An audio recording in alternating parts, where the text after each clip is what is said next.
Have you ever wondered if the greatest discovery in human history isn't something we've found, but something we've failed to find? For more than 2,300 years, one mystery has refused to disappear. It has inspired explorers, divided historians, and fueled countless expeditions across the globe. Some believe it's nothing more than an ancient myth. Others are convinced it's a forgotten chapter of human history buried beneath the sea. A civilization described as unimaginably wealth, technologically advanced, and powerful.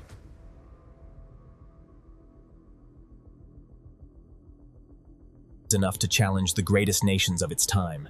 Then, according to one of history's oldest accounts, it vanished beneath the ocean in a single day and night. But was Atlantis ever real?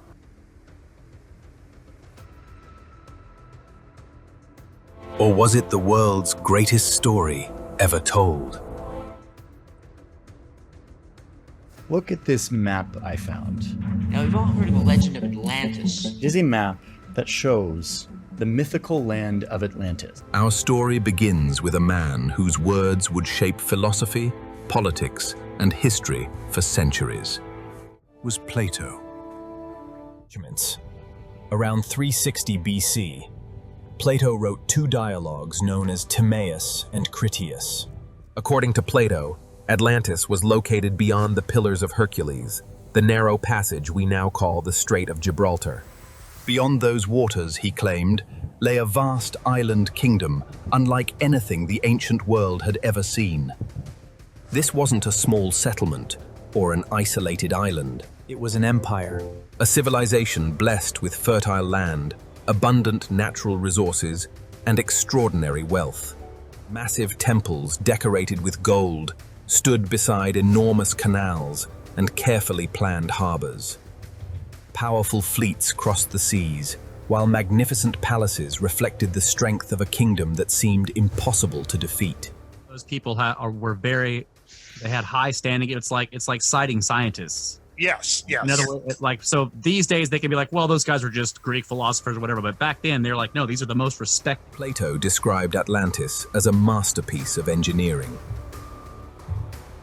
The capital city was built in perfect concentric circles, with rings of land separated by rings of water. Bridges connected each section of the city, while canals allowed ships to travel directly into its heart. For ancient readers, this description must have sounded almost unbelievable. Even today, it feels surprisingly modern. Some historians believe Plato was describing an ideal civilization to support his philosophical teachings. But others ask a different question. How could Plato describe such remarkable detail if he had invented the entire story? Plato himself claimed he wasn't creating fiction. He wrote that the story had been passed down through generations before reaching him through the Athenian lawmaker Solon, who had supposedly learned it from Egyptian priests during his travels. If that account is true, then Atlantis may have been considered ancient history, even in Plato's own lifetime. That Atlantis is real. But if you're somebody who believes in the long, slow process of scientific knowledge, where many different scientists gather, analyze... According to the story, Atlantis grew stronger with every generation.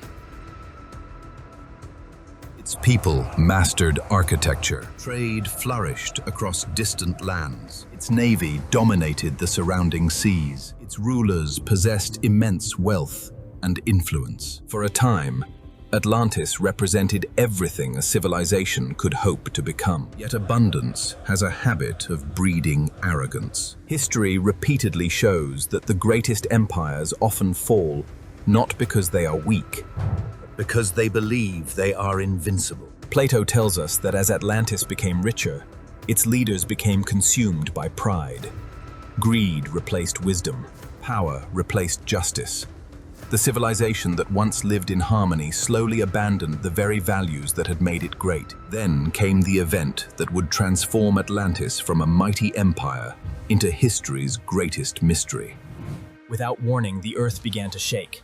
Violent earthquakes tore through the island. The sea rose with terrifying force. Buildings collapsed. Harbors disappeared beneath enormous waves. And according to Plato, in a single day and a single night, Atlantis vanished beneath the ocean forever. No ruins, no survivors, no empire, only a story that refused to die. Some other place, because this other book, the Fact or Fiction, and this geologist basically said it's geologically impossible for it to be in the Atlantic, and so everybody starts doing that. For centuries, many scholars dismissed Atlantis as nothing more than a moral lesson, a fictional warning about arrogance and the abuse of power. But history has a strange way of surprising us. The ancient city of Troy was once dismissed as myth. Uncovered its ruins. Could Atlantis be another forgotten civilization waiting to be found? Or has the ocean guarded its secret for thousands of years? That question has driven explorers across the Atlantic, the Mediterranean, and even remote volcanic islands, and one particular island, destroyed by one of the most violent volcanic eruptions in human history, would soon become the center of a theory that continues to divide experts to this very day. The island was once known as Thera. Today, we call it Santorini. With its white villages perched on towering cliffs and crystal blue waters stretching across the Aegean Sea, it's one of the world's most breathtaking destinations. But beneath its beauty lies evidence of unimaginable destruction. Around 1600 BC, one of the largest volcanic eruptions in recorded human history tore the island apart. The explosion was so powerful that scientists believe it sent ash thousands of feet into the atmosphere, triggered massive earthquakes, and unleashed tsunamis that devastated coastlines across the eastern Mediterranean. For many researchers, this wasn't just another natural disaster.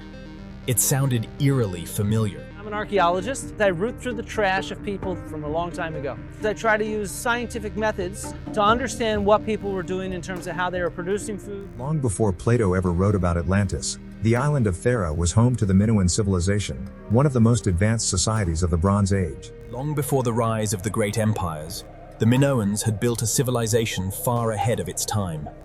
Their impressive cities, genius engineering, colorful palaces, and thriving maritime trade connected them to Egypt, Cyprus, and the civilizations of the Near East. Their ships dominated Mediterranean trade. Their artists created stunning frescoes. Their engineers designed structures centuries ahead of their time. To neighboring civilizations, they must have appeared almost unstoppable.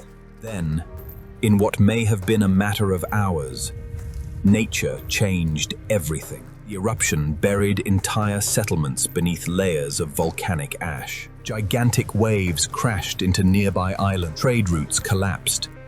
Cities were abandoned. An empire that had flourished for centuries suddenly entered a period of irreversible decline.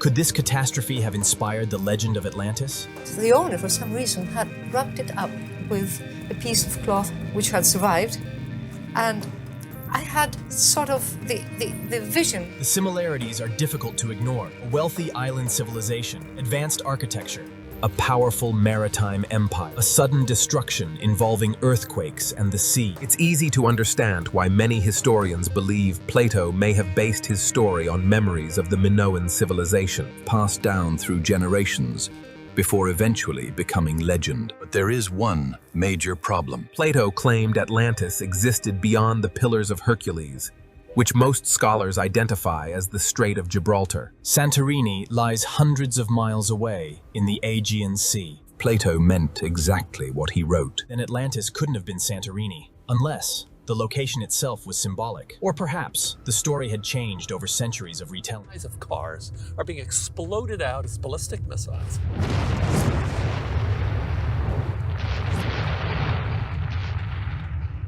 Not everyone agrees with the Santorini theory. Over the years, researchers have searched almost every corner of the globe. Some believe Atlantis lies beneath the Atlantic Ocean. Others point towards southern Spain, where unusual circular formations discovered through satellite imagery have sparked speculation. Some researchers have suggested the Caribbean. Others have looked to Antarctica. And a few South Asian male historians even argue that Atlantis never existed as a physical place at all. Every new discovery creates headlines. Every underwater structure sparks excitement. Every unusual rock formation becomes another possible clue. Yet after decades of exploration, no expedition has uncovered undeniable evidence of Plato's lost civilization.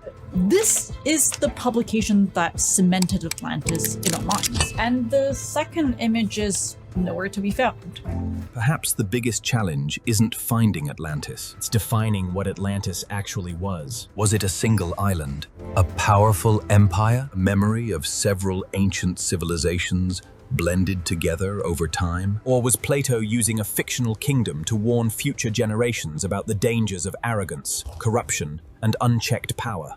These questions continue to divide historians. Some argue that history often preserves truth inside legend. Others believe legends grow because they reflect universal human fears. A great flood, a lost civilization, a world destroyed by nature. These stories appear in cultures separated by oceans and thousands of years. Is that merely coincidence? Or could they all be remembering fragments of the same forgotten past? The generations, it becomes this holy grail of underwater archaeology to find where Helike was.